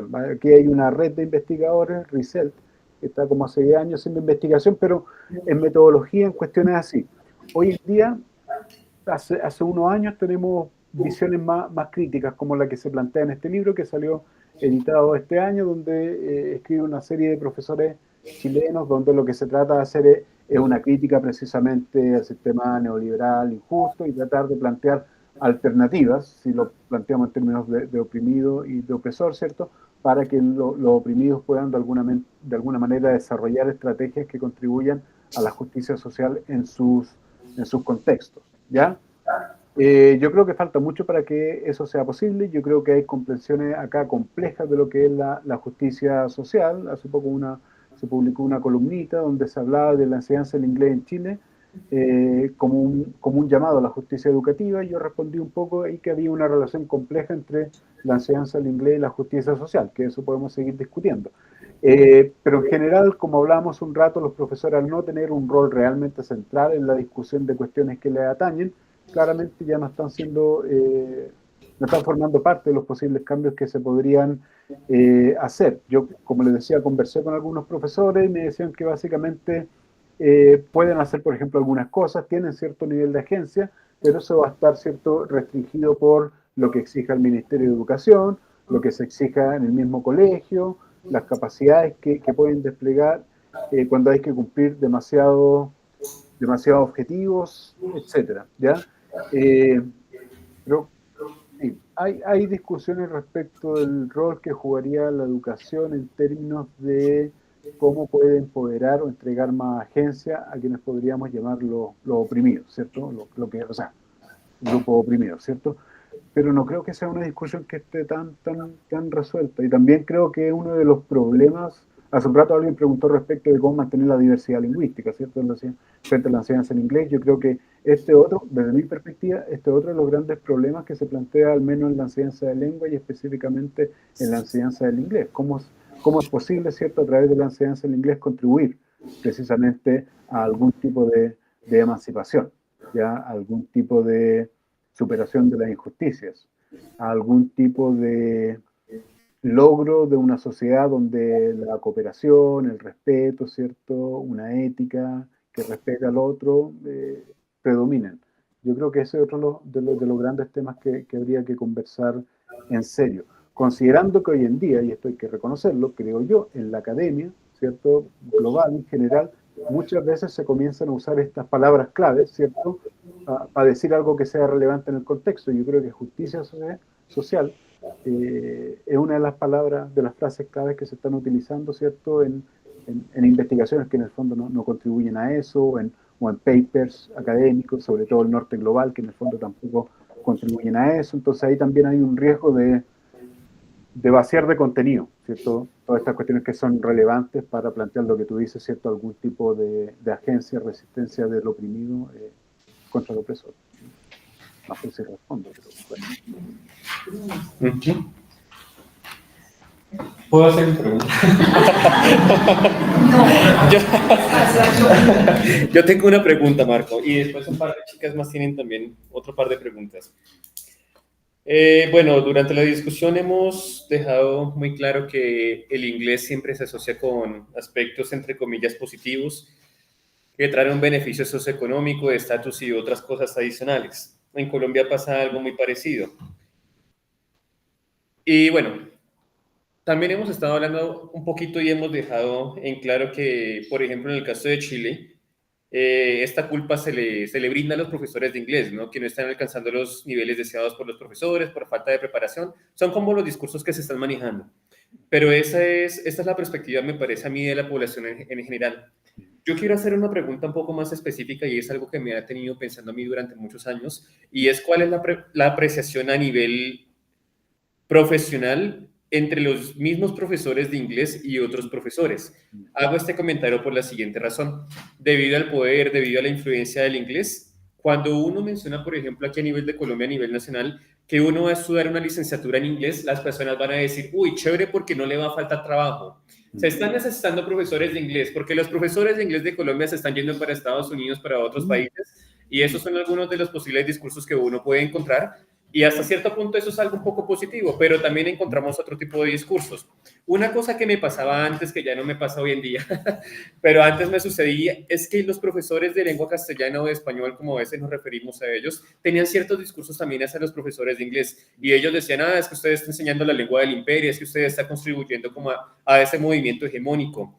Y yo recuerdo mucho que mis años de formación como profesional, yo leí un autor que su merced lo conoce, que es Suresh Kanagaraya, y él decía que uno debe hablar la lengua del imperio para uno poder también dar a entender su perspectiva, construir su conocimiento. Entonces me gustaría que nos contara, por favor, cuál es como esa apreciación a nivel jerárquico, incluso en la misma profesión docente, diría yo. A ver, yo creo que como en toda profesión siempre van a existir de repente miradas críticas frente a los mismos pares, ¿ya? Sin embargo, por lo que yo he podido indagar con mis estudiantes, sobre todo, yo creo que no existe necesariamente una crítica tan fuerte entre pares, porque yo creo que además están todos envueltos en este mismo problema y en este mismo discurso que los ve a ellos como problemáticos. Como decía hace un rato, claro, muchos de los estudiantes que yo tenía que tenían que hacer prácticas en los colegios se encontraban con este problema de que muchas veces los profesores que ellos tenían que observar, de los cuales tenían que aprender, bueno, no eran tan buenos profesores, hacían la clase en castellano, no desplegaban metodologías que efectivamente contribuyeran a la enseñanza de inglés, pero entre las conversaciones que yo he tenido con profesores, ¿cierto?, y quienes se están formando, no he escuchado necesariamente críticas que que sean entre ellos. Deben existir, obviamente, siempre existen, pero no creo que sea algo que esté sistemáticamente instalado. Como decía hace un rato, sí, la visión de que se tienen los profesores no una visión muy positiva. Ahora, del inglés específicamente, acá no sé si tenemos ese fenómeno que tú estabas contando, que me decías, los profesores de inglés se van luego a trabajar a otros lugares, algo así, ¿cierto? No creo que se esté dando ese fenómeno. Un fenómeno que se está dando, por ejemplo, es que, claro, muchos profesores salen a perfeccionarse y luego vuelven. Van a Inglaterra, por ejemplo, a Estados Unidos, luego vuelven. Así que es un aspecto positivo, hay programas, pero no existe como esa fuga de profesores de inglés. Tampoco siento, como el ejemplo que tú ponías, que desde otras carreras se piense que si alguien estudia inglés va necesariamente a mejorar su estatus profesional, su estatus socioeconómico, etc. De hecho, yo creo que una de las grandes contradicciones que uno puede observar y que necesitan ser estudiadas en mayor detalle es que quienes enseñan, ¿cierto?, esto que llamamos inglés, que supuestamente está asociado directamente, se dice, a una mejora en las condiciones materiales de vida de las personas, a una mejora en sus condiciones económicas. Esas personas que tienen que enseñar eso están precarizadas. O sea, son personas en las que no se refleja precisamente, ¿cierto?, una mejora en sus condiciones materiales ni una mejora en sus condiciones económicas, ¿ya? Pero eso es lo que hay. Ahora, respecto a lo último, claro, hay que entender eso. O sea, la crítica al inglés no se puede hacer simplemente de una manera binaria, malo, bueno, ¿cierto?, etcétera. El inglés, ¿cierto?, es un significante que va a cobrar diferentes valores dependiendo de en qué lugar se esté moviendo. Y eso obviamente puede ser, el inglés puede ser usado, ¿cierto?, estratégicamente, puede ser apropiado contrahegemónicamente, ¿cierto?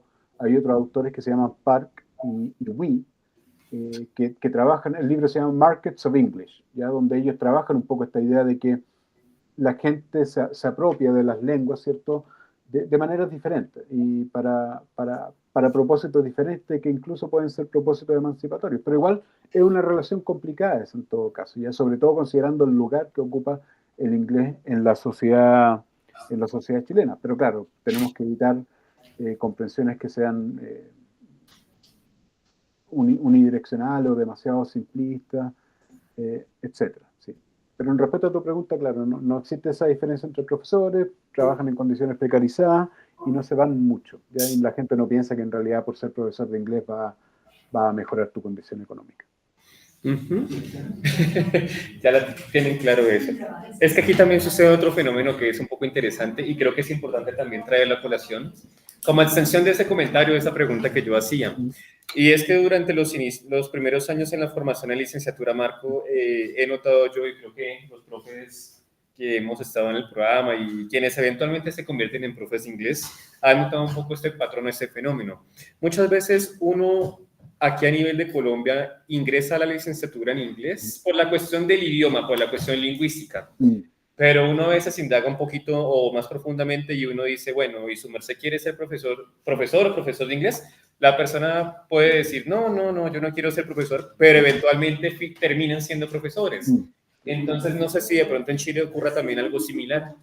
Sí. Sobre todo en el programa en el que estoy yo, que es una licenciatura, que prepara para seguir grado académico, sí. Muchas veces todos terminan haciendo clases de inglés, sí. Como que todos tenemos que pasar por ahí, ya sea en institutos privados, o en colegios, o en universidades, pero claro, como que en este caso te estás preparando para continuar la investigación, pero al final terminas haciendo clases de inglés. Sí, es así. Perfecto, muchas gracias. Por acá tenemos a 2 chicas más, una es Ana y la otra es Karen, ellas también tienen un par de preguntas. Profe Marco, revisando un poco sus memorias y tesis, que por cierto ha hecho muchas, queríamos preguntarle en qué consiste el extrañamiento como técnica literaria y su vinculación con las artes y si se puede ver desde un rol en la enseñanza. A ver, ¿me puedes repetir la pregunta? No la escuché bien y creo que es bien compleja. A ver. Sí. Profe, ¿en qué consiste el extrañamiento? Porque nunca lo habíamos escuchado como técnica literaria y su vinculación con las artes y si tiene un rol en la enseñanza. Ahí me pillaste, extrañamiento.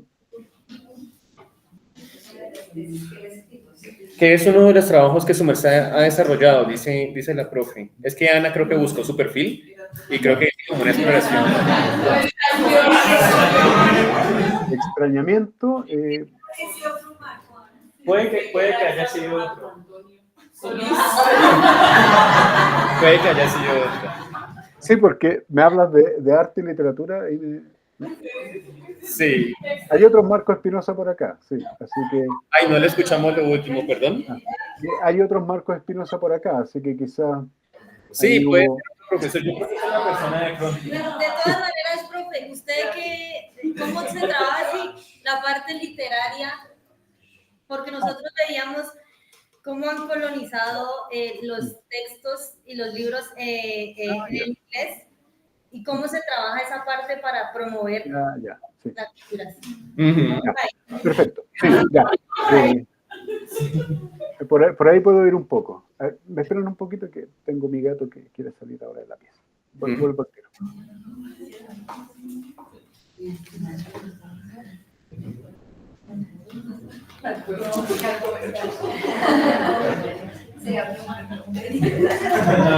Bueno, ahora después Karen.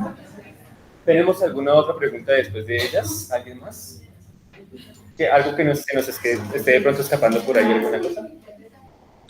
Ahora sí, puedo ver lo de los materiales. Sí, a ver, respecto a los materiales, claro, tiene el Ministerio de Educación que entrega materiales, pero también hay mucho uso de material importado. Incluso en la universidad en la que yo trabajo hay mucho uso de material importado. La creación de materiales muchas veces se ve como un problema. Se entiende eso en los colegios donde no tienen tiempo, ¿cierto? Pero quizás las universidades, desde mi perspectiva, deberían contribuir un poco a una reflexión en torno a eso, ¿cierto? Y algún tipo de propuesta concreta. ¿Ya? Yo cuando trabajé en dos colegios, uno era un sector muy marginal y como le decía, otro era internacional. En el sector más marginal uno que tenía que seguir la pauta de lo que daba el ministerio. ¿Ya? Era un texto que se llamaba Go Chile, algo así. Pero ya era absolutamente inapropiado para el contexto en que yo trabajaba con los alumnos, porque se trataba de un libro de unos jóvenes que recorrían Chile, ¿cierto? Y andaban en lancha, no sé, y turisteando, haciendo turismo, ¿cierto? Y los estudiantes que yo tenía, con suerte, podían, no sé, terminar el mes muchas veces, ¿ya? En términos económicos. Entonces ya había un problema. Y en el otro colegio, ahí ocupaban materiales de Estados Unidos, de hecho. No eran ni siquiera importados, eran materiales que se ocupaban en los colegios de Estados Unidos. Pero bueno, hay este doble uso de materiales, por un lado, que se producen por el Ministerio de Educación y por otro lado, materiales que se traen que son importados, ¿cierto? Y sabemos que hay toda una industria ahí de creación de materiales también. Y en general, claro, muchas veces lo que hacen los profesores es tratar de generar actividades propias, actividades, por ejemplo, ¿ya? Que muchas veces no están cubiertas por los materiales, de acuerdo a sus perspectivas, etc. Y eso diría yo, no hay mucha reflexión ahí en torno a, creo yo, porque además, insisto, los profesores tienen que cumplir ciertos objetivos, ¿cierto? Se espera que hagan ciertas actividades que supuestamente están contenidas en estos libros, etc. Como dice acá, por ejemplo, una entrevistada que estuve trabajando con esto, dice, por ejemplo, la elaboración propia está para los niveles que no son obligatorios, de kinder a cuarto, ¿cierto?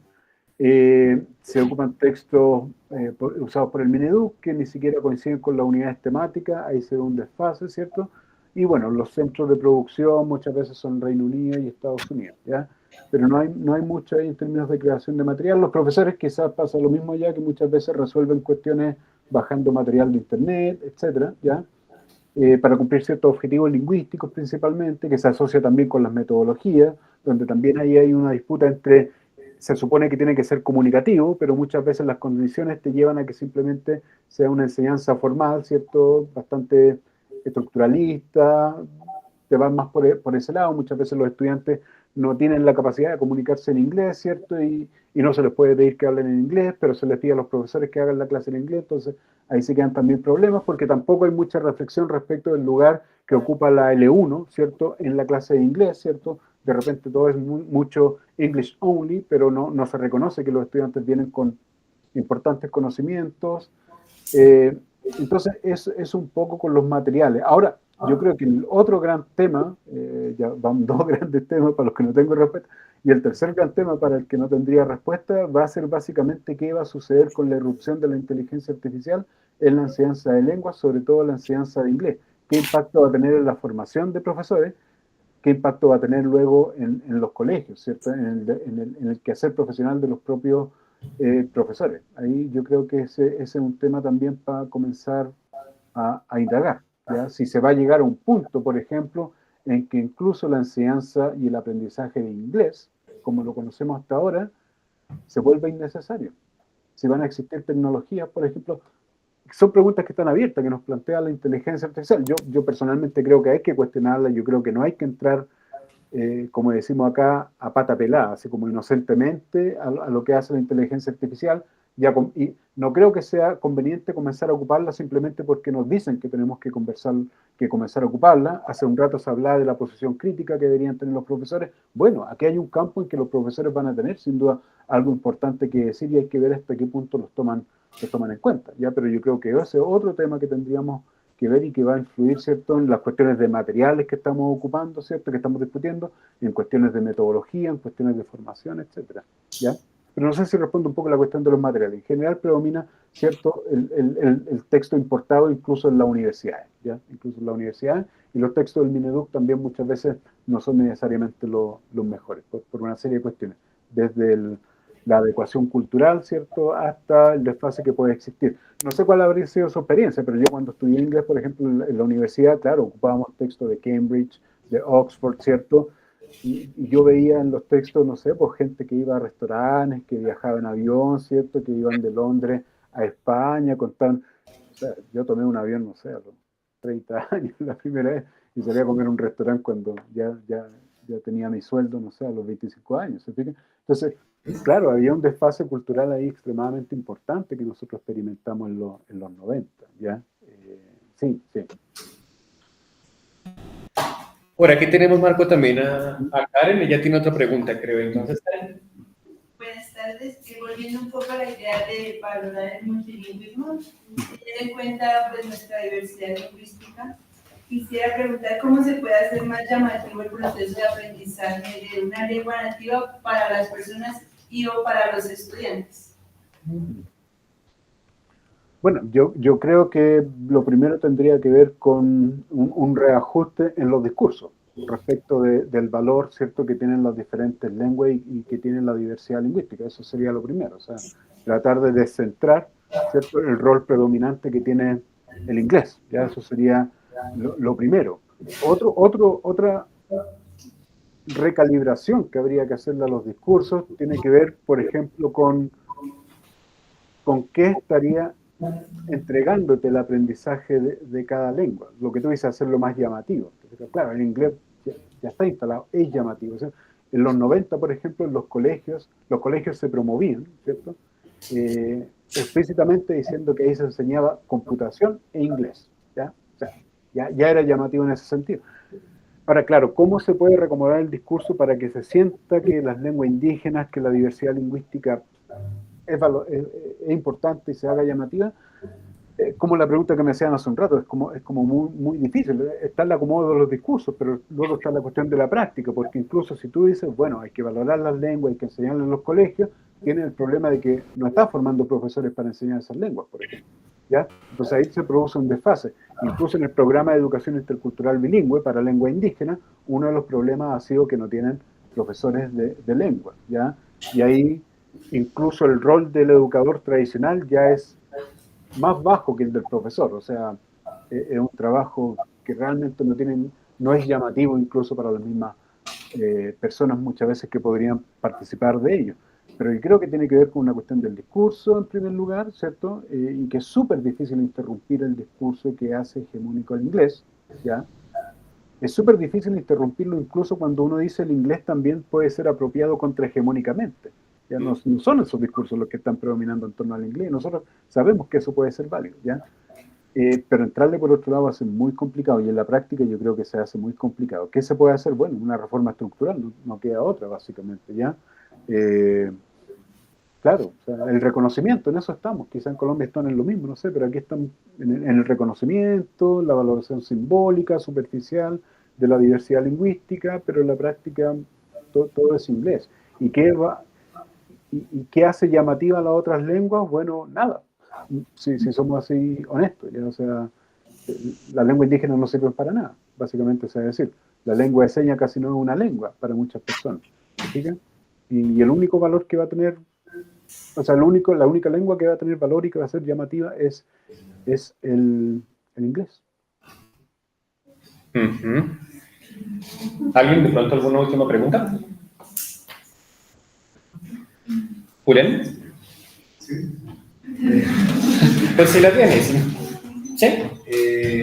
Aquí tenemos creo que una última pregunta, Marco. Entonces...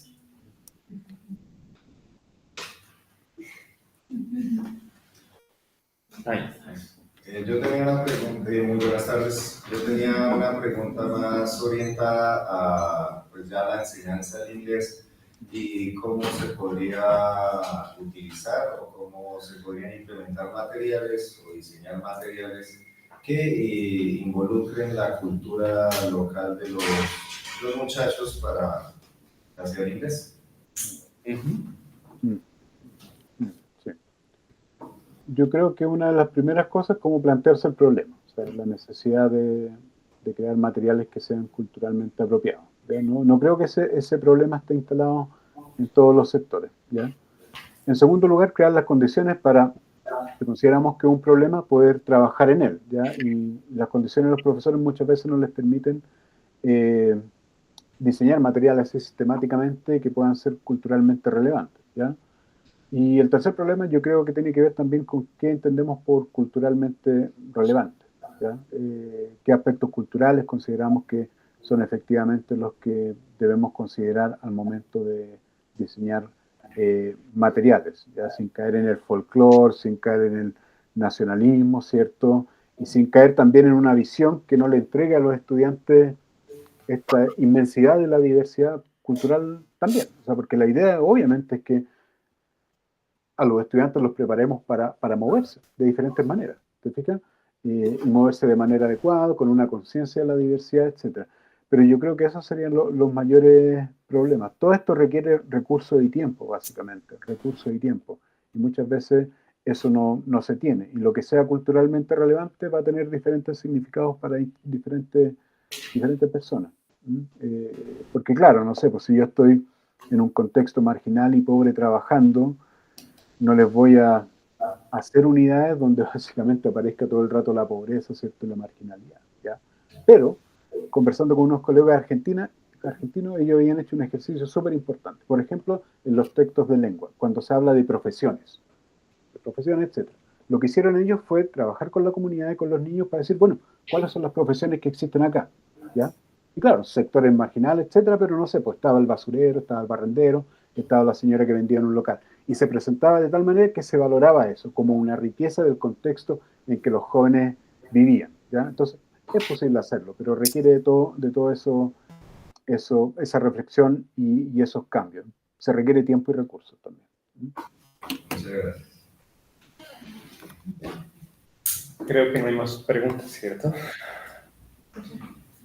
Sharon, creo que tenemos una última pregunta, Marco, por acá. Entonces, Sharon, profe, si ya nos dio una visión sobre cómo es la creación de currículo para escuelas, pero cómo funciona dentro de una universidad, por ejemplo, donde ahorita está trabajando, cómo es ese proceso. ¿Podría darnos una visión y tal vez explicarnos qué rol tienen ustedes como docentes en esa creación de currículos?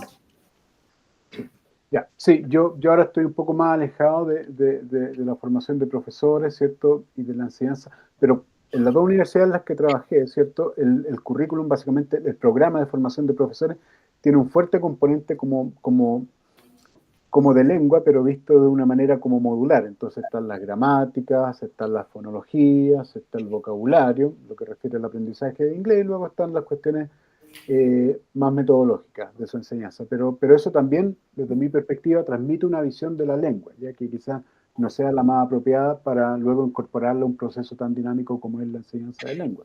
En el programa en el que estoy yo también, efectivamente, la lengua inglesa se enseña desde esta perspectiva modular, ¿cierto? Vocabulario, fonética, fonología, gramática, sintaxis, pragmática, semántica, etcétera, ¿ya? Y en la universidad, bueno, existe mayor libertad para diseñar los programas, los currículums, etcétera, se pueden ir modificando, es un trabajo más colectivo muchas veces, donde se puede ejercer mucha más agencia, ¿ya? En la universidad, ¿sí? No así en los colegios. Pero eso sucede en la universidad, ¿sí? Como enseñanza del inglés de una perspectiva bien estructural y modular, ¿cierto? Y luego están las asignaturas que tienen que ver más con metodología de enseñanza, etc. Ahora, yo creo que uno de los problemas, y que también lo converso yo con mis estudiantes muchas veces, tiene que ver con cómo dentro de las mismas universidades se discuten estas cuestiones, por usar palabras así como ontológicas y epistemológicas, ¿ya? Tanto en la manera en que se enseña inglés, ¿cierto? ¿Qué ideologías se están traspasando en la manera en que se enseña inglés? Por un lado, porque uno no solamente aprende una lengua, creo yo, o sea, es así, yo creo, uno no aprende la lengua, sino que también comienza a socializarse en cierta ideología respecto de esas lenguas, o sea, la institución transmite no solamente la lengua, sino que también discursos, manera de conceptualizarla, y las metodologías de enseñanza también tienen eso, y yo creo que ese es un elemento que habría que comenzar a incluir en los currículums, una mirada más crítica respecto a lo que se está haciendo en términos de enseñanza de inglés, etc. Yo siempre le pregunto a los alumnos que tengo que son profesores de inglés, me dicen soy profesor de inglés, y la pregunta que yo siempre le hago es, ¿qué es el inglés? ¿Qué es aquello que tú estás enseñando? Es una pregunta súper simple, pero ustedes son profesores de inglés, ¿qué es aquello que están enseñando? ¿Qué es el inglés? ¿Qué es esa cosa que llamamos inglés en tu contexto, desde tu perspectiva, etcétera? Y luego, ¿por qué entonces enseñarlo de esa manera es la mejor manera? De acuerdo a la definición que tú tienes del objeto que va a enseñar, ¿ya? Entonces, quizás yo creo que faltaría un poco esa integración de perspectivas más críticas respecto de la enseñanza de inglés. En Chile se está haciendo eso, por ejemplo, este libro editado por Malva Barahona, que es una profesora una investigadora importante que en Chile, creo yo, en el ámbito de la lengua inglesa, sacaron este libro donde se trata un poco de incluir una crítica a la manera en que se enseña inglés en Chile. El primer capítulo de este libro es bastante informativo, incluso más de lo que yo les puedo decir ahora, muchos vacíos, como se habrán dado cuenta, respecto a la situación de la enseñanza de inglés y los desafíos que se están realizando. Pero aquí ya hay intentos al menos que se están haciendo. Ahora, cómo eso luego se transmite a la formación de profesores, yo creo que ahí ya pueden haber más distancia. Gracias, profe.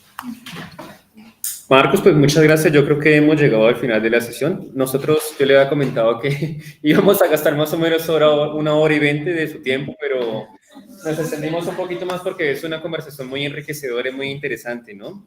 Entonces, Marcos, pues nada, inicialmente muchas gracias por habernos acompañado, por habernos regalado algo de su valioso tiempo, por habernos dado esta apreciación, porque algo que estamos haciendo en la maestra es que estamos expandiendo como un poco esa visión de enseñanza, de currículo del inglés a otros territorios que igualmente están siendo afectados por aspectos similares al nuestro, aquí es lo que está pasando en Colombia. Entonces, por su espacio y por su tiempo, muchas gracias, Marcos. No, gracias a ustedes por la invitación, por la paciencia. Entregué lo que podía entregar, claramente tengo muchos vacíos, como se habrán dado cuenta, pero agradezco la instancia para tener estas conversaciones. Yo creo que son súper importantes, no solamente útiles, son importantes. Es importante también esta cooperación que podamos hacer entre precisamente el contexto latinoamericano. Yo creo que eso es súper relevante. Sería interesante que existiera, por ejemplo, intercambios para la formación de profesores donde fueran estos contextos los que son los atractivos, ya porque hay que considerar, claro, uno se va a Estados Unidos, Inglaterra, y algo de allá trae obviamente una manera de conceptualizar la educación, pero yo creo que sería interesante poder compartir ese intercambio de formación de profesores en contextos, como tú dices, que son bastante similares, que muchas veces enfrentan los mismos desafíos, donde existen los mismos discursos instalados en un contexto, además donde la diversidad lingüística tiene características quizás diferentes a la que puede tener Londres, ¿cierto?, o Estados Unidos, en el sentido de que hay una población indígena importante, muy importante en muchos países. Entonces, esa diversidad lingüística, claro, es diferente a la que se plantea en la de Londres. Entonces, me parece muy, muy valiosa esta instancia. Nuevamente, gracias por la invitación, por la paciencia, por sus preguntas y, bueno, seguimos en contacto para cualquier otro tipo de proyecto. Claro que sí, Marco, muchas gracias. Voy a proceder a detener la grabación. Ah, sí.